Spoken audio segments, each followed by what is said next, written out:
Hi friend नमस्कार। आशा करुच्ची समस्ते भल थे। चलतु आज बनैबा चिकेन बिरियानी। मुझे 1 केजी चिकेन नहीं से गोटे कप दही एठी 3टा पियाज को भाजी रखी थी। एठी देदेबा 2 चामच अदा रसुण पेस्ट, किछि गोटा मसला स्वाद अनुसार लुण, गोटे चामच हलदी गुंड, 2 चामच काश्मीरी पाउडर, गोटे चामच धनिया गुंड, गोटे चामच जीरा गुंड, 2 चामच बिरियानी मसला, किछि कटा पुदीना पत्र आउ किछि कटा धनिया पत्र, 2टा कंचा लंका दे ताकू भल भाबरे आमे मिक्स करदबा।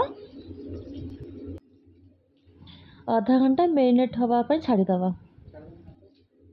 एठी गैस रे आउ गोटे पटे मु पानी बसई देथली। एठी पानी गरम हे गलानी।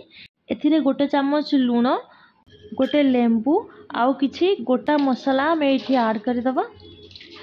तापरे मु एठी 700 ग्राम रो बिरयानी चावल 30 मिनिट आगुरु भिजेकी रखिथिली। एठी ऐड करदबा। गोटे चामच घी नहीं भल भाव मिक्स करदबा। एठी आमर भात 80% हेला पर्यंत कुक करवा। एठी आमर भात हो गलानी। भात को छाणिकी अलग रखीदबा। बेसी समय पर्यंत भात को कुक करेनि नहले भात बेसी सिझीजिवो। मु एठी 2 चामच तेल नहीं, गोटे चामच जीरा देदबा। तापरे मैरिनेट करके रखिथिबा चिकेन को ऐड करदबा।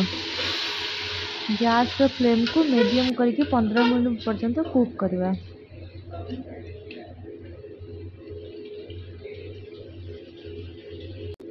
मझे मझे एमती चिकन टी गोड़े ना चिकेन लगी।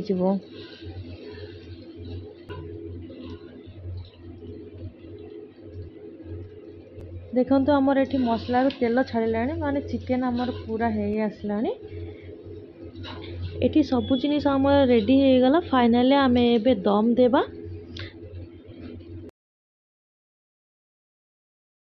एठी प्रथमे आमे भातर लेयर दे दबा। मुझे फूड कलर ऐड करी। आपण जदि चाहिए एटा स्किप करि परिबे। तापर एठी किछि धनिया पत्र आउ किछि पुदीना पत्र, किछि भजा पियाज एठी ऐड कर दबा। मुझे गोटे चामच देसी घी नहीं, कहीं बिरयानी रे देसी घी ही यूज कले तार बहुत स्मेल बहुत बढ़िया आसे। गोटे चामच केवड़ा वाटर दे ताकू फॉइल पेपर प्रथम ढांकी दबा। तापर डिश रो ढांकुणी देकी ताकू दम दवा पई आधा घंटे पूरा छाड़ी दबा लो फ्लेम रे।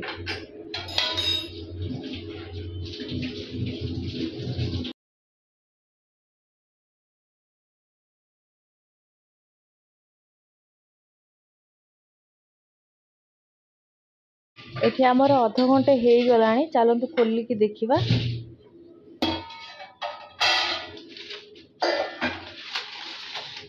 बिरयानी आमर पूरा रेडी हो गलानी। देखंतु केते सुंदर देखा जाउची। आज संडे रे आपणक घरे बिरयानी बनातु आउ मते कमेंट रे कहतु केमिति लागिला। यदि मो वीडियोटी भल लागे ताले लाइक शेयर सब्सक्राइब करिवे। रहिली नमस्कार।